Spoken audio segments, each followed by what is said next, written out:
Hello there, ladies and gentlemen, how are you doing? It's Alexander Hilly123 here, and it's time for a new video. And as you can see from the title, today it's time for another albums ranked worst to best. And today we are discussing the 6 Stone Temple Pilots albums from 1992 until 2010. Only the Scott Weiland era. Not after that. They have done 2 albums after his death in 2015, but we will not be discussing those because it's just easier to do for the video purposes. I've never actually listened to them anyway, so I couldn't rank them, and apparently they're not that good. Now, obviously, needless to say, fans of the fans of the band might watch and find this video. If you feel that they're worth my time, please say so in the comments section. It's not like I don't think they should be a band after his demise. Obviously, with the newer version of Alice in Chains without Lane Staley, I still listen. But the quality's there, you see. And I've heard that the quality isn't there with the newer Stone Temple Pilots music. But who knows, maybe one day I'll get to it. And of course, even now, Chester Bennington, they had him for an EP and he's no longer with us. So today, ladies and gentlemen, we are, like I said, discussing Stone Temple Pilots. Now, if you're new to the channel, if you've never seen my content before, I've done a few of these just to tell you some of my favourite artists I've ranked before, such as Anathema, Porcupine Tree, Ocean Size, Alice in Chains, Black Sabbath, where I did the Aussie era only as well, Radiohead, Elliott Smith, Red House Painters, and Gangstar we've done so far. And after this, we've got bands such as Nine Inch Nails, Deftones, and Nevermore as well, to name just a few. And I've got something special for Mr. Nicholas Rodney Drake, Mr. Nick Drake, his 50th anniversary of his death in 1974. Later this year, I will be also doing one-off video for Mr. Drake as well. But, as I always do these, I do tell you guys as to when I got into the bands a long time ago now, and my memory's a little bit hazy, and as such I can't exactly remember when. And sometimes when a band has many albums, it might have been over years that I got into them. With Stone Temple Pilots, like with so many artists from the radio station back in the day, I first heard the band off Grand Theft Auto San Andreas with the song Plush, on Radio X. Many other great music tracks on that game of different genres, and I enjoyed what I heard. And I think it was around about 2008, 2009, probably 2009, when I got into the rest of Coa and their other albums, a heck of a lot of them. I think they were always on Spotify, the whole albums. I'm not sure if Tiny Music wasn't because of the label. I don't know if these guys are always on the same label. Guess we'll find out. I've got the Wikipedia pages open for each individual album, ladies and gentlemen. And if you click See More in the drop-down box, I will leave a link to a timestamp as to when I start talking about each individual album, a link to my favourite song from each album, but you will obviously be spoiled in regards to what my list and ranking is. I think it's a pretty conventional one. I did watch the Tastes Like Music ranking, and one of them had a very similar ranking to me. I'm not trying to be contrarian here. I think some people will agree with my list, but there'll definitely be some people that don't. It's all about the music. Great band, and a hated band because they rode on the coattails of Pearl Jam and other such bands from Seattle specifically with the grunge era, and then were still hated on when they made music that was more diverse and a really good discography and a really solid band. And honestly, Alice in Chains are my favourite of all those bands, but after that, do I prefer Soundgarden, Pearl Jam, all these other bands to Stone Temple Pilots? I'm not sure I do. They are right up there as one of my very best. Great bass playing, great guitar playing, the right amount of experimentation, great vocals, good drumming, this wonderful ability to meld hard rock and alt metal with pop, psychedelic songs and country and different genres, usually 3, 4, 5 minutes long. And yeah, just a great band, to be perfectly honest with you, ladies and gentlemen. So a little bit more info before we begin. Scott Weiland, by the way, if no one knows, he unfortunately died in 2015. I think it was just complications due to, I don't know if it was a drug overdose, but he was addicted to lots of different drugs, I do believe. Had tons of different problems along those lines. you've probably heard the stories before of so many musicians and artists. I don't know if it was alcohol abuse as well. It might be. But he was a very troubled man and unfortunately left us in 2015, only at the age of 48. And I was still surprised when it happened. I still was absolutely floored when it happened. I couldn't believe it, even though the man had probably nearly died so many times before. But ladies and gentlemen, we're going to get straight into it actually. If you want to know more about the band, check their Wikipedia page. But the last album with Scott Weiland in 2010, the end to the semi-hiatus. It is the Stone Temple Pilots self-titled 2010 album, and then post-Scott in 2018, they did another album called Stone Temple Pilots, which I can't help but feel is a little bit strange, but yeah. This album was released in May 2010, recorded late 2009, early 2010, and it does say on the Wikipedia page here, it says Robert DeLeo insisted that he and his brother produced the record themselves. This is the only album where Brendan O'Brien doesn't produce the album. And this last week, Mr. Rick Beato, if you don't know who Rick Beato is, you better check him out, motherfuckers. He was talking about why Stone Temple Pilots released, I think it was the best rock song of the 90s, and I think it was Creep, which isn't even one of the best songs in my opinion, but okay. And then he did an interview, which I've not watched yet, with Brendan O'Brien, 3 hours long. He produced a lot of great albums in the 90s and 2000s, but this is the only album where he doesn't produce the Stone Temple Pilots. It's the band themselves, but it says here, I think Scott was separate from the rest of the band, which isn't really going to help create a great album. Obviously, I've never made music myself. I'm just reading here. The album was completed in 2009. It says that the album got good reviews, but this is the thing. If you're a Stone Temple Pilots fan, you'll know that these guys were treated unfairly by the music press. So when you look at the 90s material, and of course it's music, it's all subjective, but the 90s material on Wikipedia has like 2.5 stars out of 5 or 5 out of 10 iffy reviews for some fantastic albums. And then this review for the last album with Scott, which is in my opinion the worst, and I think a lot of people would say it is. Some people won't, of course, but it's got good reviews, and it's like, it doesn't make sense. There's no way this is better than some of the albums that are coming, in my opinion. In my opinion, of course. But yeah, obviously when I do these lists, if the album that I'm talking about first is last in a band's discography, I don't want to tell you guys what order these are going to be in.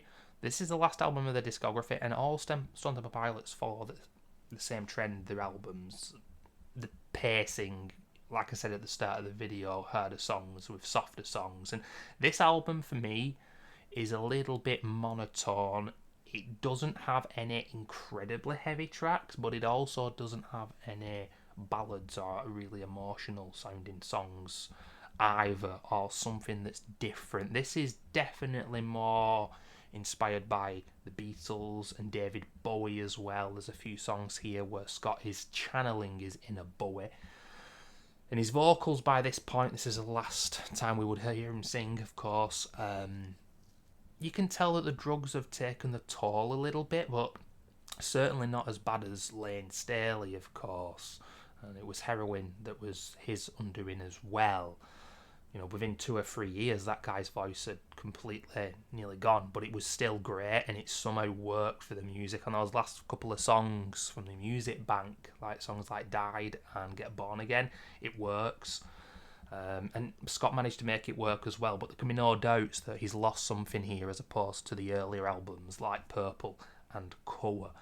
It's not quite as strong, but he's still an amazing vocalist. And yes, if you don't know, that is one of the standout points of Stone Temple Pilots music. It is the fact that Scott Weiland had an incredible set of vocals. He could do lower grunge vocals or higher pitch to suit different styles of rock music. Now this album, ladies and gentlemen, it runs in at just 41 minutes in length. A lot of their albums have a similar track running time, if I do believe. This is on the Atlantic label. We're going to find out if they were always on the same label. I don't know that. The favourite song that I'm putting in the drop-down box is one called Cinnamon. There are a few songs on this album which are fun. and light-hearted, and this certainly is. I wrote loads of notes for this, and honestly, there's like 3 or 4 pages of notes on a document, and I'm not sure if I'm actually going to read many of them out. The album begins with the song Between the Lines. I've said here it reminds me of Nirvana's Stay Away, same singing melody when he says get away, take a load off. The chorus is nice, some really strong choruses with this band. Huckleberry Crumble, nice grooves and guitar parts. Hickory Dictonomy, it says here Scott doing a weird English accent at the start of the track, yeah. Bit repetitive. Bagman, bit David Bowie again. There's a track here as well with this album. I can't remember what it's called now, but there's a bonus track. You got Spotify, check the bonus track out because it's one of the best things these guys have done. How it didn't make the album, I don't know. Mather is really nice, but my favourite song on the album, I am going to say, is Cinnamon. And he does remind me of this track. This is quite crazy, but he reminds me of Liam Gallagher, I've put in the notes here, which is very strange. Melodic and lovely guitar line, bass is nice in the background. It was the 3rd single from the album, Cinnamon. A little repetitive by the end, but nice track. Okay, so that's the worst on Temple Pilots album in my opinion. Not gone in depth, obviously, though I'm not a musician, ladies and gentlemen. But what I always say when I do these lists is the album that I can talk about the least is the one that I have the least amount of passion for. And then when I start talking about my favourites, it just all comes out and it's easier to articulate myself. Now, 5 out of 6 in the discography, ladies and gentlemen. And I've got to say that although I find that album a bit meh, it's a good album. It's pacing-wise alright. It does all blur into one. It's a bit monotone. The production's decent. They did a decent job themselves without Brendan O'Brien. But it just isn't quite on the level of all their other albums. But the albums that are coming up now, the post-grunge ones we're going to talk about, when those grunge fans had left them behind and the people who never liked the band still didn't, I think they're underrated. And all these albums, even the next one, even though it's 5th out of 6 in the discography, they're all good albums in my opinion. Very, very stellar. And yeah, I think this one is underrated. Even though it's at number 5, and a lot of people probably will put it here, it is Shangri-la Dida, which is the 5th album and was released in June 2001. Recorded January to April 2001, running in at 47 minutes in length. Still on the Atlantic label. Like I said, produced by Brendan O'Brien. And the band did break up in 2003, ladies and gentlemen. So between then, 2010, 7-year hiatus, nothing happened, and Scott was kicked out of the band a few years after the last album until his passing away, unfortunately. So it was a really sad end. It says here, this album was not commercially as successful as its predecessors. It still sold well, reaching the top 10 in the US and the top 5 in Canada. And they went on tour with Linkin Park. Interesting, of course, that popular music scene at the time would have been full of alternative metal and Linkin Park, Korn, Limp Bizkit, shit like that. Fun music. I love old Linkin Park, I really do, but a lot of those other bands, like Papa Roach and all that shit, no, not for me personally. There's a lot of information here on the Wikipedia page, ladies and gentlemen, and sometimes I really do want to read it all out, but I can't because we'd be here all week. Reviews for this one, pretty solid. 13 tracks on the album. I should have said before, the 12 tracks on Stone Temple Pilots 2010 album. Oh, it's About a Fool, by the way. That song that I said was really underrated. It's called About a Fool. Listen to it. But yeah, Shangri-La, starting off here with Dumb Love. This is a massive, massive riff and a massive, massive track. These guys were always very, very good and adept at starting an album and ending an album strongly. And Dumb Love does just that. This album and the one prior to it, number 4, both start off with heavy alt metal grunge-like songs. And then after that, they go into Days of the Week, which lasts 2 minutes 35. It's such a lovely melody. Scott sounds great. Nice lyrics as well. It's been said many times since I did my research for this video, you don't really listen to Stone Temple Pilots for the lyrics. And you don't. Scott, and I don't know if Scott did write a lot of the lyrics, or if it was a band deal, or the DeLeos, the brothers did or do the lyrics, but they're okay, they're serviceable. There's some songs where I think, oh, that's really clever, that's really cool, but it's about the music most of the time, of course. Days of the Week, lovely little song, and then Coma is kind of like Dumb Love. It's another hard rock song, and it shouldn't really work with the pacing, but it does. It doesn't disrupt it. Then the track Hollywood Bitch, which I am not as keen on. And I think there's a track here about Courtney Love as well. Bit of a scathing track. Yeah, it's called Too Cool Queenie. That's okay. It's a bit tongue-in-cheek. It's a bit silly. It's not an angry song. Hello, It's Late. Now, this is an absolutely beautiful song, and it bears repeating. These guys could make lovely music. A bit loungy as well. One of my, if not my favourite tracks from these guys. We will get to it soon, of course, on another album. I could listen to that, oh my days, on repeat. It is so gorgeous. A bit loungy, like I said, a bit Hawaii style, you know. I want a cocktail while I'm drinking that mofo, or listen to it, I should say. It's just absolutely gorgeous. Black Again, wonderful. I'm just going through the track listing all over the place here. There's a few tracks on this album which kind of grate on me by the end. Transmissions from a Lonely Room. Chorus is a little repetitive and I'm not keen on. Bipolar Burr. I couldn't remember this track, I'll admit it, when I listened to the whole discography, because I always do that before doing these videos. I prefer this instrumentally more than the vocals and lyrics. Vocals do sound a little drowned out as well. That's what I put about Bipolar Burr. And yeah, I feel like the second half of the album, not as good, but one of the most amazing songs. I think it's probably the best thing about this album. The beautiful songs. Song for Sleeping. This is for Scott's child. A song specifically for him. These lyrics are absolutely wonderful. If you know, you know. You don't need to listen to it, or you should. But if you haven't listened to this song, oh my days. It says here, possibly my favourite song on the album, lyrically, musically and vocally. Yeah, Scott's hitting some beautiful high notes here. Beautiful song, an ode to his newborn son. Chorus is insanely gorgeous. Protect you from the demons of the night whilst I'm watching you grow. There's overlaid vocals here, some acoustic guitars. Could the lyrics be interpreted like every breath you take? This is a little note that I put here, ladies and gentlemen. I wanted to perhaps think, could this be coming from an angle? You know how the Police, Every Breath You Take, it's about a stalker and people think it's this beautiful love song. I was thinking, could Scott have put an alternative twist on this? That was just a question I was asking.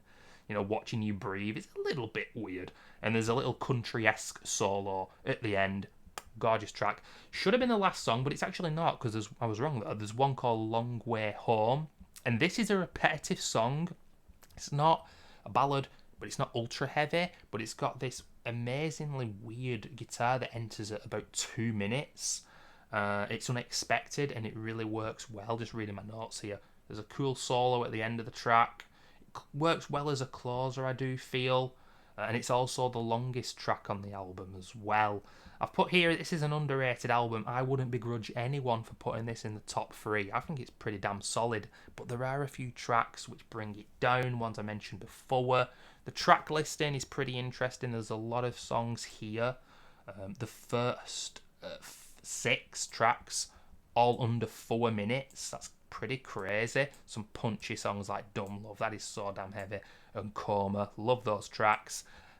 Bit of dumb hard rock, I guess. It really is. Some chugging heavy guitars. The Stone Temple Pilots, like I say, just 1 minute they're doing metal-like songs and then they're doing gorgeous tracks like Song for Sleep, and it truly is wonderful. But it's my 5th favourite, and that's because this discography is really solid.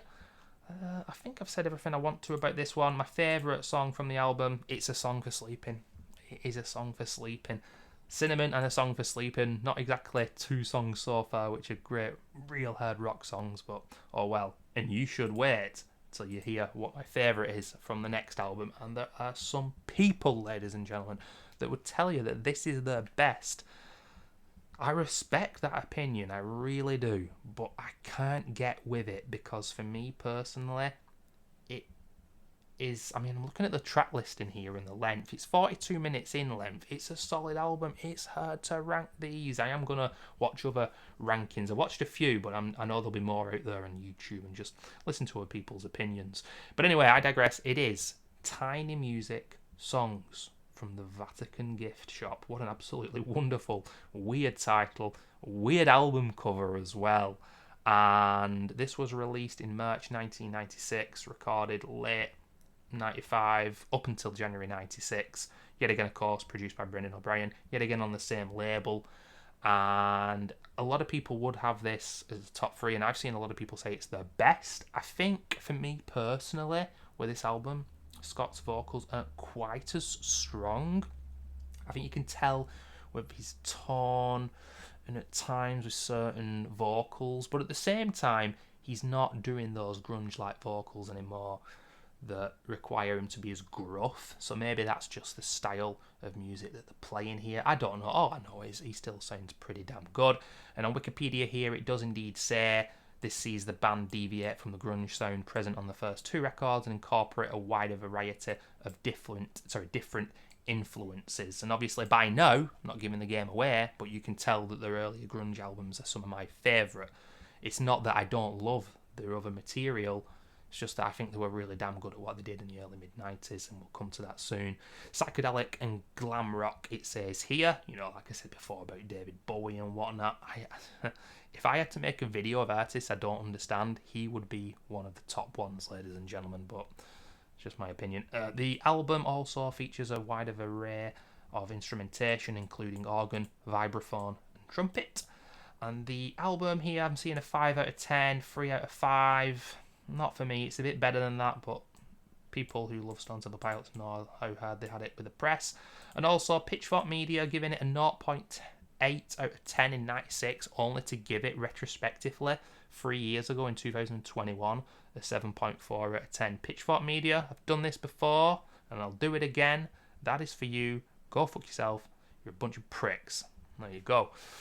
And also here, Billy Corgan and Smashing Pumpkins posited it was STP's 3rd album. That's the one that got me hooked. A wizardly mix of glam and post-punk. And I confessed to Scott, as well as the band many times, how wrong I'd been in assessing their native brilliance. Well, I love Smashing Pumpkins, but let's admit it, Billy Corgan can be a bit of an arsehole. But, ladies and gentlemen, 12 tracks on this album, once again. But the first one, it's a little instrumental called Press Play, which opens it up. Pops Love Suicide. Tumble in the Rough, Big Bang Baby, Lady Picture Show, and So I Know. Tripping on a Hole in a Paper Heart, one of the best rock songs of the 90s. Art, Schoolgirl, Adhesive, Ride the Cliche, an instrumental called Daisy, which is nice, and then 7 Caged Tigers. This is definitely less heavy than the first 2 albums that came before it, Colour and Purple. The one that I've picked as my favourite for the album, ladies and gentlemen, is And So I Know. I'm sorry to go on about the ballads again, but this track, there's a bit of beautiful piano towards the end of it. It's loungy. It's like you're on a beach in Hawaii, like I said before, as if I'd know about that as an Englishman. But oh my days, this album, this song is just phenomenal. I think it's one of the best songs ever made. And it gives me goosebumps. It's astonishing. If you know this band, if you know this song, you'll know what I'm talking about. If you never heard it, I really would like you to do so. Very chill and even lounge without the cheese. These are my notes. Gorgeous lyrics, Hawaii effect, echoed vocals overlapping each other, guitar noodling during the instrumental. Ending is incredible. Yeah, what a track, man. I just feel with this album, and the reason it's not in my top 3, Pops Love Suicide, I put good fun track. I like this song, but I don't love it. It's definitely less grunge. I feel the vocals aren't quite as good here, maybe due to the substance abuse. I don't know. Tumble in the Rough, another solid song overall, which I like, but just don't love. Like the drums here and the guitar noises through the track, you know. The DeLeo's really talented. The guitar playing with Stone Temple Pilots, you're not going to get any solos from like a progressive rock band here or anything, of course. Or some kind of avant-garde musicians and whatnot, but yes, really good ideas that they integrate into the tracks, and very talented gentlemen they indeed are. Big Bang Baby, this is probably the second most popular track on the album, and it's a bit of a banger. a big chorus, better than the ones earlier on the album, is what I've put. Lady Picture Show, slower pace and seems to be less effect on vocals here, which helps, I said. I like this song, but I don't love it, and that is the way that I feel about Pop's Love Suicide. Tripping on a hole in a paper heart or whatever. Some much needed energy after the last song. Best chorus on the album, maybe. Cool song title, yeah. And lyrics, instrumentational moment is sick, yeah. There's a little bit of a country instrumentation part in the middle of that track as well. Schoolgirl, I can give or take that song. I'm not so keen. A bit jarring, kind of cool. I'm not sure which aspect of this song I prefer. It isn't bad, but it isn't great. Now, let me just... We won't get copyrighted for this. I always forget. You know what it's like when you like a lot of music and there's certain bands you like and you just look at certain tracks and you're probably going to hear the music here, guys, so my apologies. What's Adhesive? Oh, yeah, this is a nice song. That's a beautiful song. That is one. That's 5.5 minutes, by the way, that track. And that is one that snuck up on me, you know.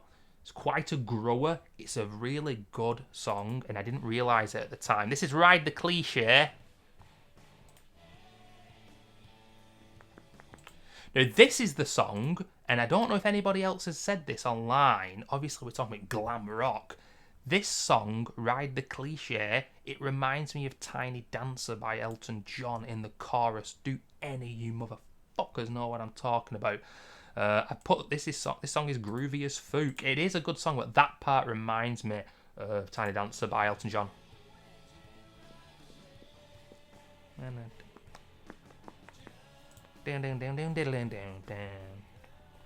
Woo!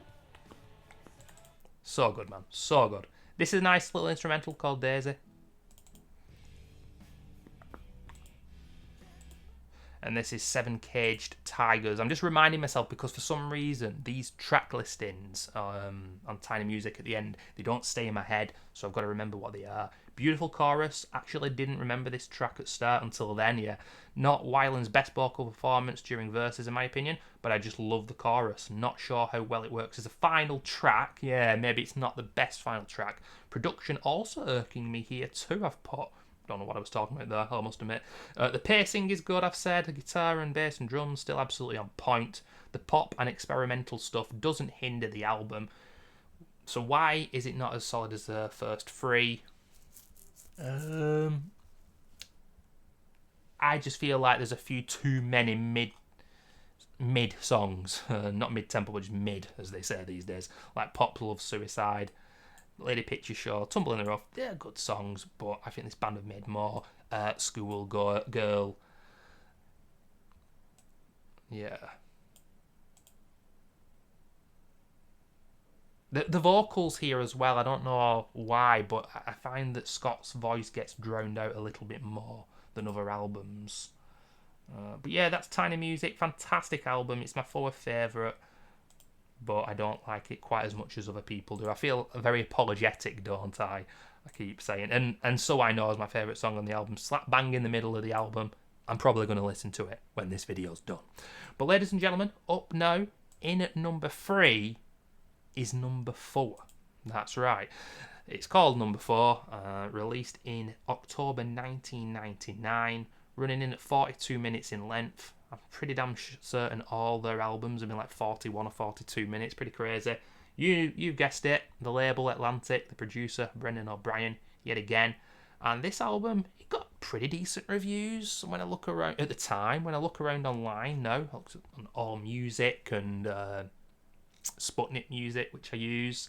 It's got some solid reviews, but I prefer this to Tiny Music. A lot of people don't. You check the reviews on this one, NME gave it a 1 out of 5.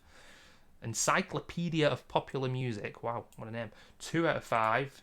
Robert Chris Go, if that's how he's pronounced. This guy, oh my days, he's a bit of a holier-than-thou music reviewer wanker, to be honest. Pop Matters gave it a 6.5. Pitchfork Media, they didn't even bother at the time. Way too above their station, ladies and gentlemen.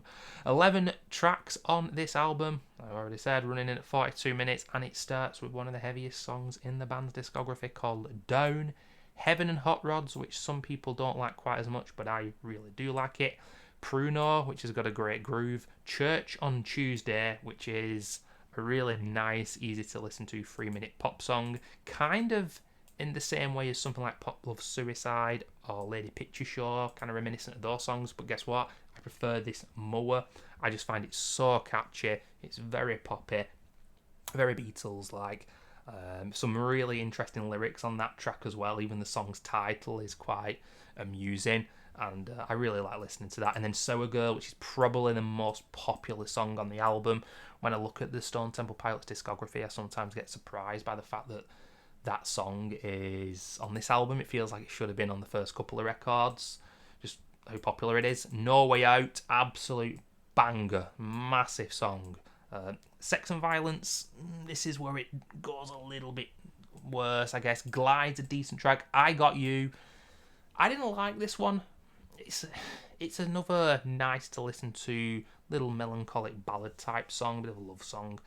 4 minutes 16, not sure it needs to be quite that long, but it's grown on me, to be honest with you. Not that there's that much to dissect in the music. It's not the most intricate song in Stone Temple Pilots discography, but it just grew on me. Then the song MC5, which is actually I think like a punk band. I'm sure, was Iggy Pop in that band?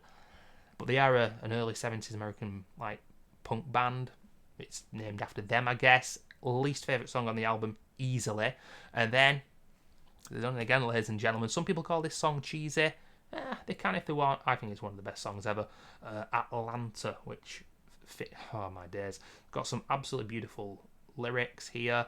It's got a hazy, dreamy, druggy, dare I say, kind of feel. A little bit like And So I Know. Atlanta is definitely this version's And So I Know. And obviously they decided to make it the last song on the album. I think it works really well as a last song on the album. And yeah, let's just have a look at the rest of my notes for this. Huge intro. We're down. Oh my days. Proper grunger. Coming after, of course, Tiny Music. Probably just wanted to get back to a bit of a heavier vibe. Another cool, fast rock song, Heaven and Hot Rods. I should have read the notes before, guys. I do apologise. There's a Beatles part at 2:20 I've put on Heaven and Hot Rods. Let's just listen to that. What does that sound like? Oh, shit. Shouldn't really do this. Oh, I've opened up Steam on accident. How long's this video been going for? 32 minutes. Oh, shit.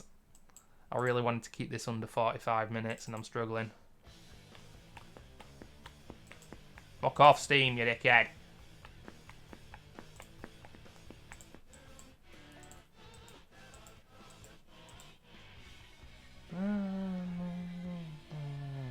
That part, very Beatles-esque. I know it's so easy and cliche to say, but it is, and I don't think it gets in the way of the song, but what's before and after that is some really heavy guitar playing, proper hard rock song. My favourite song on the album, I've put No Way Out. I've not put Atlanta, but really you should be listening to Atlanta after this video, ladies and gentlemen. It's bloody amazing. But No Way Out, I just think it's one of the best hard rock songs I've ever done. The song lasts 4:20 as well, 4 minutes 20. Blaze that shit. I love this album, I really do. I feel that if the second half was better, man, I tell you, it could be my second favourite. The second album, did anybody say? Oh my days, why does this give me goosebumps? So, ladies and gentlemen, I have a feeling I'm going to get a bit of flack for this. But you know what? I've been doing these albums ranked worst to best for a while now, and a lot of my picks are kind of safe at times, and this album, by many, is seen as the best because it takes what was great about their first album and hones it slightly and tweaks the formula.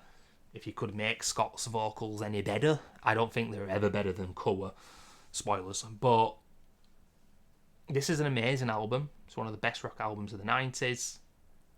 And it's my second favourite. It is Purple, released in June 1994.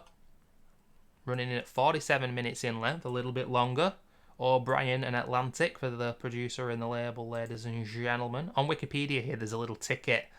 Indianapolis, Indiana, August 1994.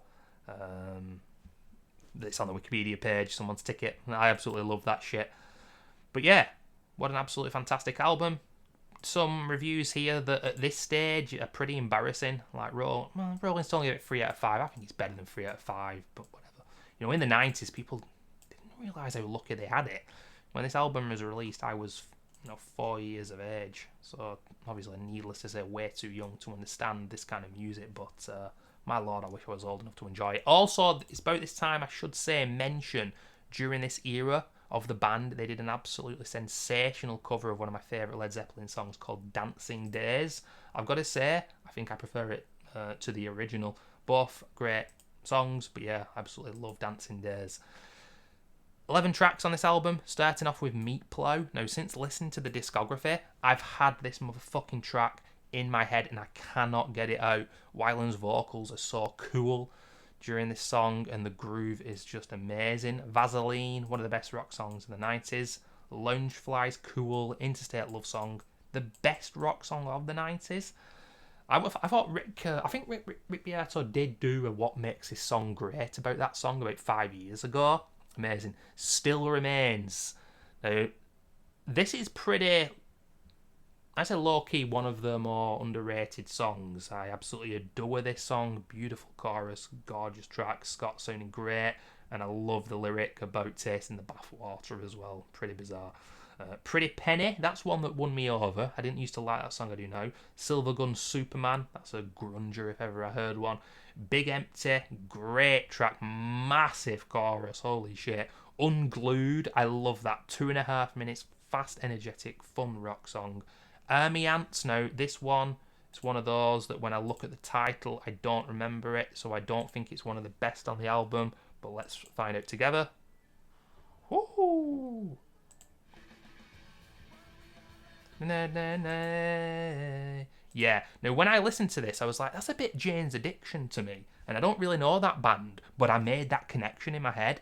What do I see on the YouTube comments? It's like bloody Jane's Addiction. I couldn't believe it, man. I was like, yeah, that guy's right. And it is quite Jane's Addiction, just in the way that Scott's singing. I think that's the worst song on the album, and it's still a pretty damn good song.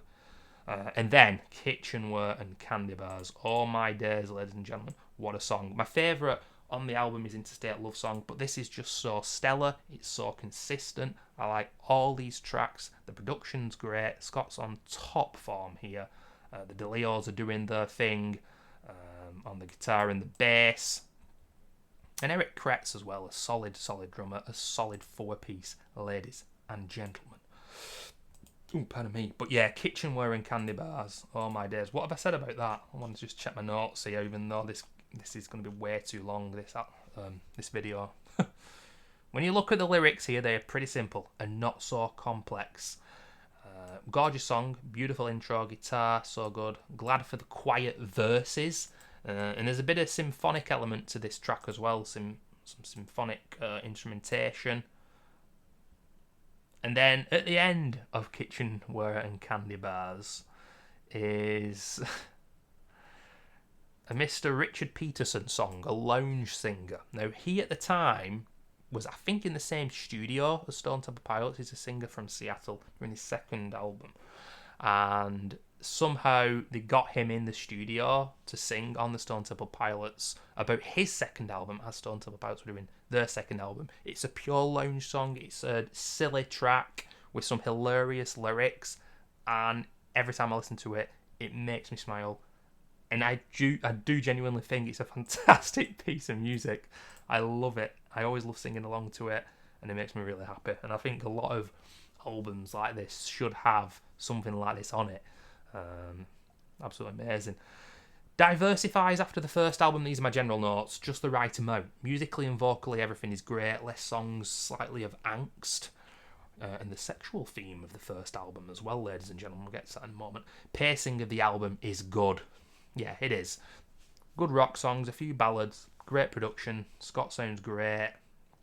Pretty Penny as well. There's a bit of a folk style with that. I'm going all over the place here, but there's a bit of a folky style with that. A bit of acoustic edge. Still Remains. Love that song. And Meat Plow, man. I just hope that the copyright motherfuckers don't get us here. Just skip to the lyrics. There were a day full of breakdowns. Woo! Takes more than a meltdown to show us how. Whoo!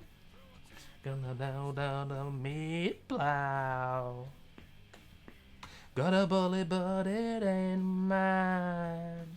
Whoo! Tell you what, his vocals never sounded as good as they did on that song, perhaps. That is so good. Love that song, man. Love that groove, and his vocals are fantastic. Number 2, not my favourite. A lot of people's favourites. I understand it. But ladies and gentlemen, there are some people that would say that this album's not even one of their best. I guess it depends on your perspective. This album is pretty different than the stuff that came after number 4, for example. I just find this album so damn good at what it does, and I feel like if this album was made today, it would win bloody awards. It's that good. I want this album on vinyl. Obviously, Stone Temple Pilots are a popular band, but are they more popular than Pearl Jam, Soundgarden? Probably not. Do I prefer this album to anything those artists did? Maybe. I don't know. 10's amazing, Bad Motorfinger and Super Unknown are amazing. I wouldn't say this is worse, though. Obviously, people didn't like the fact that they were making this style of music, but you can't copyright a bloody music style. Obviously, they showed their love for other music after this, and it worked really well with some stellar, solid albums. Now, some people say this is the third, the fourth best, maybe even the second. It's just a really solid album, but they don't say it is their best. I don't know why. For me personally, running in at 53 minutes in length, ladies and gentlemen, so the boys are giving you more here. Of course, Atlantic and Brendan O'Brien, September 1992, recorded May 1992. I'd have been 3 years of age. I have such nostalgia for that year, even though I can't remember it, ladies and gentlemen. Just so much good music. I mentioned, at the start of this, Grand Theft Auto, San Andreas and everything. I've just got such crazy nostalgia for that period of time. It's got solid reviews on Wikipedia, but not amazing. It's kind of like they don't want to say how good this album was, but fuck what people said at the time and all the controversy. This album is immense. Dead and Bloated, Opening It Up, Sex Type Thing, Wicked Garden, that chorus, the lyrics, amazing. Sin, love that. The bass on this album sounds humongous. Naked Sunday, I can't remember that by its name, but let's just find out what it is. Is it the one where he sounds like a preacher in the middle of the song? He's going, whoa, yeah. That is sick as fuck. And it's one of the worst songs on the album, and it's still amazing. Yeah. This is underrated. This is an amazing track.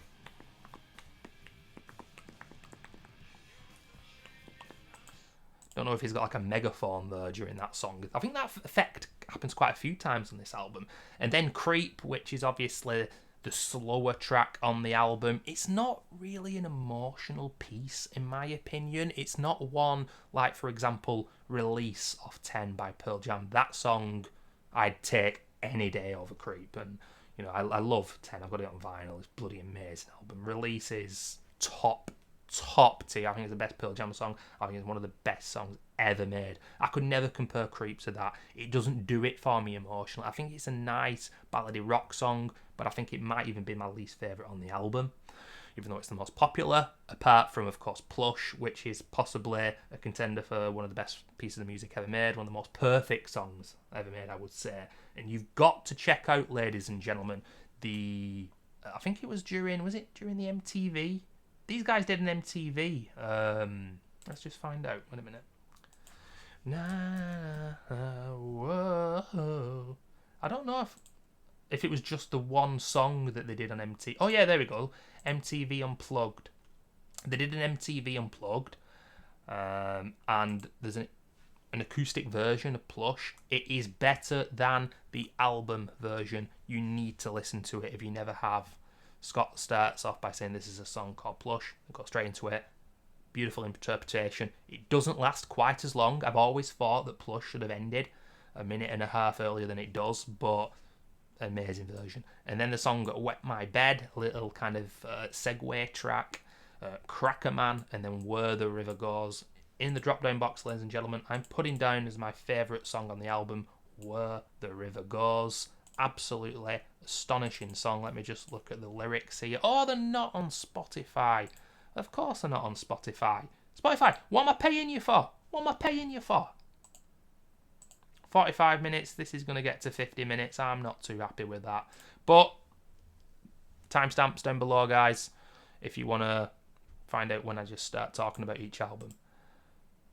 Nowhere to run to, nowhere to hide. Sing the song or keep it inside. Bought the farm, but the farmer done died. Sing that song inside. Okay, decent lyrics. But the one that really gets me is I want to be as big as a mountain. I want to fly as high as the sun. I want to know what the rent's like in heaven. I want to know where the river goes.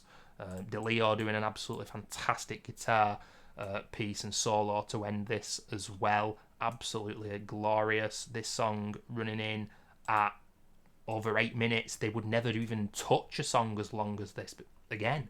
And I find that is really strange. I might be wrong here, guys. I'm going to look now. I can't be bothered on Spotify. But I don't think they did a song over 5 minutes after this. They might have. But they never touched a song quite as progressive as this again. And yeah, it's glorious. This particular album, though, there's just a tone to it. The whole album sounds quite similar in a monotonous way that maybe I said the first album that we discussed in this video, you know, this 2010 Stone Temple Pilots album does. But these songs are just a lot better. Scott sounds so healthy. The band are absolutely loving it. And it's just one of those moments in time where an amazing album is made. You know, some people say that this album is derivative of grunge and it's a bit of a copy, and some of the songs aren't quite as solid as ones later on in the discography. You know, I appreciate that opinion, but I just adore this album. I think it's incredibly consistent. My least favourite is one of the most popular on it. And songs like Wicked Garden, I mean, how can you deny this track? I hope these moments aren't going to be too loud for you guys. Oh, God. Drown your sorrows. Burn you alive now. The chains that bind you. Absolutely glorious. And there's a bit of a sexual element as well, ladies and gentlemen. Scott Weiland got some angst and some kind of some energy he wants to get rid of on this album, I would say.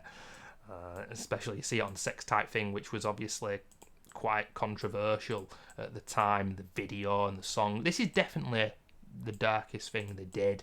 But the grooves, the melodies, the vocals, so good. I adore this album, and ladies and gentlemen, getting this album on vinyl is incredibly difficult. I think they did a reissue of Purple, and I was like, yeah, that's cool. Could you do the same for Color? Because as soon as they do, if this album goes on vinyl, I'm getting it for sure. I will get this on vinyl. I would absolutely love to. I'd be happy to have Purple, but I've got not much space, and I prefer Color first. Yeah, I want to look online what people are saying about this album, because, like, Sin, that song, you know, what I've just said about Scott's angst in this album, Sin Make Me Strong, you know. The guitar playing as well, so damn good. Tell me in the drop-down box, guys, if you're a Stone Temple Pilots fan who doesn't see Core as even one of the better albums, why you feel that way. You know, there's a lot of repeated lyrics here, still shackled, to the shadow that followed. Down you go, suffer long, down you go, sin make my... I've been recording 50 minutes, guys. I'm starting to losing train of thought and I'm losing my voice. Suffer long, sin make me strong. These aren't amazing lyrics, but yeah, it's so damn good. And I find it interesting with Stone Temple Pilots because one of the best things about Alice in Chains is the darkness and that talk of we're going through a bad time. Lane Staley never even wanted to really be in the mainstream, but Jerry Cantrell did. These songs are about drugs all the time and many other negative things and negative emotions that the band were going through, and it's obvious. With Scott, there are times where that is the case, and I've not even spoken about it in this video. So I think one thing that I want to say, and what I want to leave this video saying, but I think the best thing Scott did and Stone Temple Pilots did, is make music that isn't necessarily always, obviously, about drugs and the negative things that were going on. They managed to diversify and make some beautiful music, and in my opinion, they are one of the best bands of the 90s, and a bit underrated in my opinion, and overhated. There we have it, ladies and gentlemen. And my overall favourite song of theirs, after everything is said and done, these days, it might genuinely be And So I Know. It's a beautiful tracks. Piece of Pie, oh my days. Yeah, man. Piece of Pie, listen to that one. That is massive, absolutely massive. Ladies and gentlemen, thank you for watching Stone Temple Pilots. Worst to best, thank you, and RIP Scott Weiland. So the next couple of videos on the channel, ladies and gentlemen, I'm going to be reacting to all the gaming things that are going on. Jeff Keighley's Summer Game Fest and the other bits and bobs. Worst to best, we've got Deftones, Nine Inch Nails, Nevermore, Nick Drake to come. Thanks for watching. I can't believe I've been talking for over 50 minutes. See you soon. Bye-bye.